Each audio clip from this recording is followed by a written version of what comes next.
Mhm. Okay, we are live on LinkedIn. Friday morning, super excited to be here. I've been here, I feel like I've been here all week this week, talking talking to all the speakers at Rise at Retail. My name is April Sobral. I am the founder of Retail U and an author and pulling this amazing lineup of speakers together for the Rise at Retail Summit. And today we have one of our speakers, I want to speaker trainer coach. I don't know what you are. You're going to introduce yourself, Dean Correia on. Welcome, Dean, to the show. Thanks for having me, April. Very, very glad to be here. Super, super excited about having the privilege to be on the panel and lucky enough to kick it off with Steve Worthy next Tuesday. Good morning, everyone. My name is Dean Correia. I'm in Toronto. My background is 20 years of operations and corporate security with Gap, Starbucks, and Walmart, 4 years in operations with the Gap, and then 13 years having the privilege of leading the security teams for Starbucks in Canada and Latin America, and then 3 years with Walmart as our director of corporate security, and I've been an independent security consultant since 2011. Amazing. And so we met a couple of years ago. You did a course for us on Retail U, right? Which is Yes. helping lots of people. Um, we just, I wanted to jump on here today to really just keep talking about the Rise at Retail Summit because it's upcoming. You're going to be one of the first speakers, and people keep messaging me and be like, "What is this thing? They've never heard of it before." I'm super excited, but I want to just get your feedback and your take on like why is it so important right now to really focus on education? I know you've been doing it for a while in your own practice, but why is it so important right now in the state of retail to focus on this and really start to invest in this, do you think?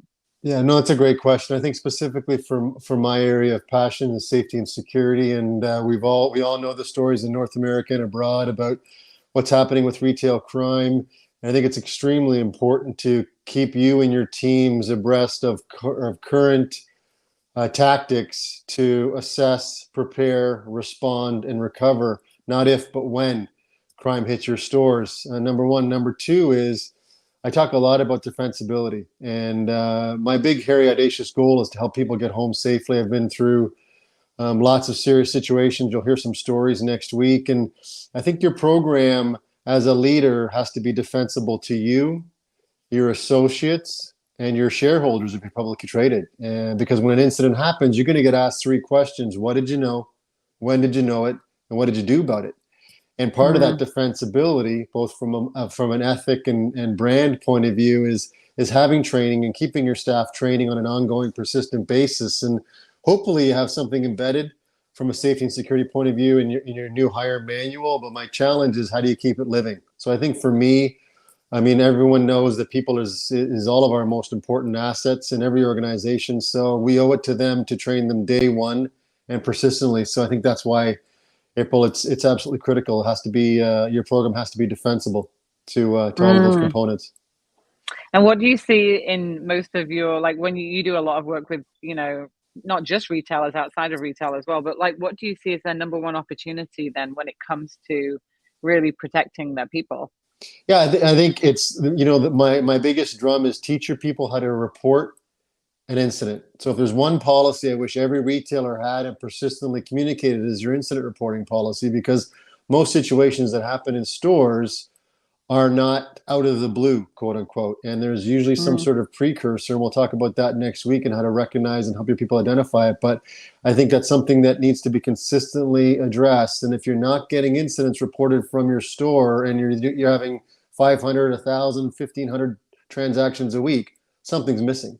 And your mm, team's actually not trained to recognize, not comfortable to report, or whatever the various reasons are. But I think because your people and asset protection strategies have to be data based. They can't just be intuitive or emotional. And part of making it a data based decision, because resources are limited, is making sure that you have those incidents to base that strategy on and customizing it for that region. What keeping people safe in Toronto is a different strategy than in Seattle or Sioux Falls, North, South Dakota, or whatever it might be. And I think that's important to customize it for your people, because as we know, you need different talent in different stores based on volume, crime, expectations. So the same thing applies to customize your safety and security programs. yeah, and I always found when I was running operations, it was like it was always in hindsight when something happened and then we didn't have anything written down or documented. And then it's like it's like it's like almost like you have to go through the pain or something to make a behavior change to get Yeah, people to get it. exactly. Because people in stores don't want to, they're like busy on the floor helping customers, or like lack time. A lot of them are time starved as well. But Yeah. from a strategic standpoint, that's just not helpful, because when something happens, then that's when you're like, oh my God, like if we had just put this in place ahead of time, right? Yeah, Like it's about being exactly. proactive. Yeah, and I'm clearly biased. However, for me, part of being the best place to work is being a safe and secure place to work. You could have the best location, best merchandise, best product or service, but if people don't feel that your store is safe and secure, they're not coming to work. And they're Mm, sure not telling their talented friends to come and work with you. And their loved ones are saying don't go to work, and they're going to call in sick, or they're going to leave. And we all know what the cost to attract and retain talent is these days, and what the competition landscape is like. So I think it's part of an overall strategy to attract and retain talent, and generate sales. I mean, an engaged workforce is a safe workforce, and is a high sales workforce. So if they feel taken care of and engaged, because you have this persistent safety and security program, I think there's many, many, many, domino effects from a positive point of view. yeah, and like we keep talking about, I keep hearing like emotional safety, or psychological safety. Like I keep hearing that over and over again. And I think what you do and the training that you bring is not separate to like that. It's part of that. It's creating that whole space. I like what you just said about like, people aren't going to come to work if they don't feel safe. Literally, I was coming through the airport coming to Austin this week, and two stores were closed in the middle of the day. And I was like, one of them being Toomey. And I was really shocked. I was like, it's the middle of the day and they don't have any staff. I agree. Um, and you can say, oh, people just don't want to work in retail. And I don't buy it. Like I think everybody's looking for it. People are looking for jobs, but they will decide where they want to work based on the environment and the culture of what's being created. And that's why I'm so passionate about positive leadership, because same thing, right? Like creating this environment where people feel safe, feel heard, feel valued. And so I think we have to really remember that and not look at it like it's a separate thing on a checklist. Because, like, I just remember always being like running stores. It's like, oh, it's like those loss prevention people and the audits and like They're the a pain. checklist. They're a pain. Them policy procedures. They want me to do inventory. Like, what is it? Yeah, but like at the end of the day, I think your approach is so good, because I always hear you talk about servant leadership, right? Like you always talk about servant leadership and what you learned in your career. So if you want to expand on that a little bit, because I think this is really important as well, like what you believe servant leadership is and like why it's important in retail. Yeah, I think we're all, regardless of what our expertise is, I think we're all business enablers first, with a passion in X second, whether it's safety, security, leadership, development. I think that's really important if you really want to serve the business, you have to learn the business, and Mm, do those 120 case offloads of the shipment during holiday, or work the toy aisle during Christmas, or work the Frappuccino machine during a July Frappuccino heat wave. So I think it's important to really serve and know the stores, and part of it is to be vulnerable and ask, and that's where strategies are built, and that's how you best serve the stores. And right. I think this is part of it. And I think we're all accountable. I think we're all recruiters. I think we're all safety and security experts. I think we all have to really make sure that that message is not siloed, and we all have a duty to keep each other safe. And I think that's one of my other big messages. Don't worry, just because it doesn't happen at your workplace, it happened 3 doors down. It doesn't mean it's not coming, or it's going to happen to a loved one. So I think it's, one of my frustrations is the community safety aspect. And I talk about that a lot, is we all have a duty to report, whether it's happening in your store or in your mall. Report it, because, only those people can connect the dots, and, maybe know that Dean, threatened 17 stores in the mall this week, and not just yours, type of thing. So don't fluff it off. Just report it. Don't have any sort of bias towards it. Yeah, when I was running our den at the beginning of last year, there was so many active shooters happening in the mall. Like literally, we would get like a text message from a store manager every other weekend.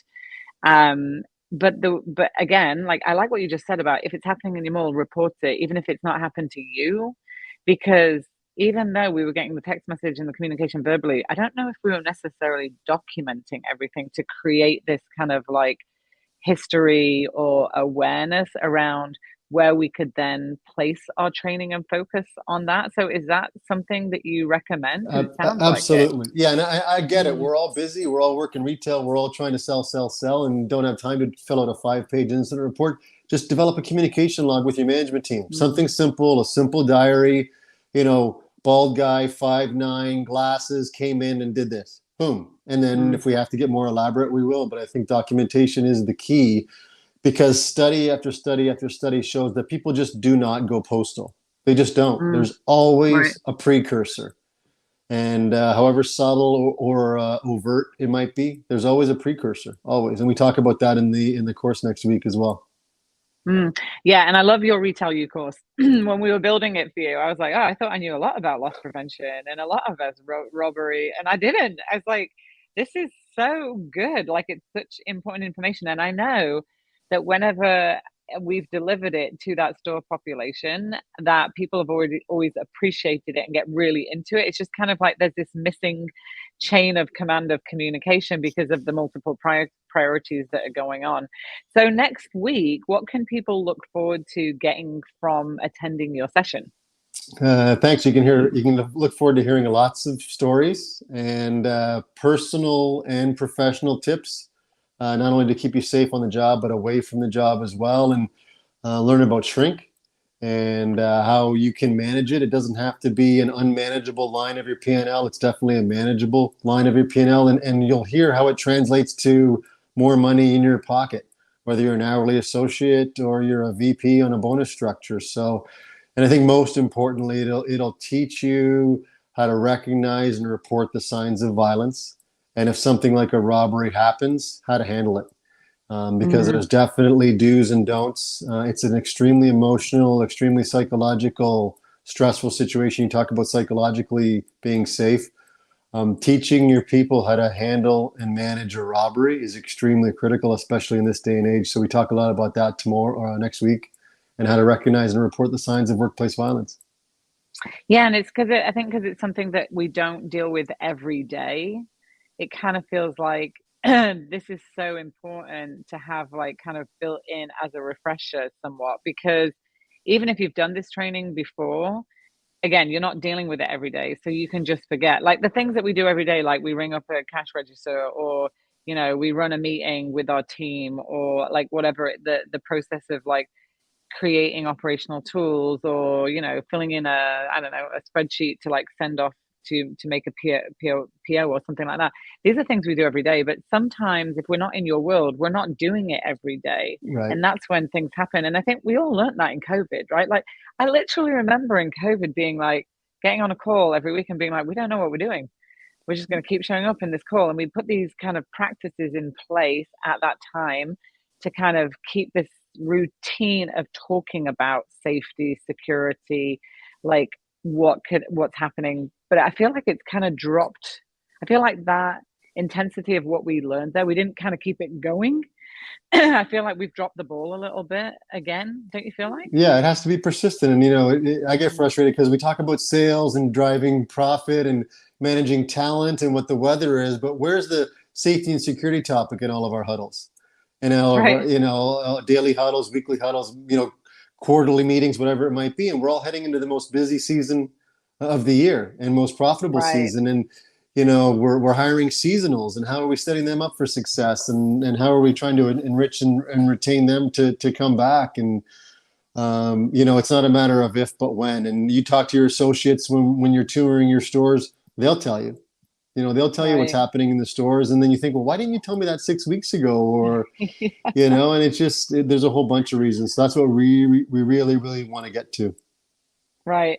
And I love Rise Up Retail because it's such a collective group of people and leaders that have done the job, been there, now have the expertise and the knowledge to be able to bring it back. And I think we're breaking down kind of hierarchies and structures and saying, hey, listen, we're bringing you all of this good information in a training, knowledge and expertise way that's affordable, that you can attend. It's 6 weeks. It's literally like a live session every Tuesday, but then you get the recordings. And if you're, maybe you're in operations or you're in buying and you're interested in moving, laterally into another area of the business, this is another way that you can learn different lanes of the business, because so many times we're in silos and we're so busy. And I know that when I was in retail, I applied for a role that was outside of my lane and I got told, well, no, this is not your lane. You haven't got this experience. And I didn't really have any other way to learn about where I could find out what that was. So I feel like this is so exciting because it's the first time it's ever really been done this way.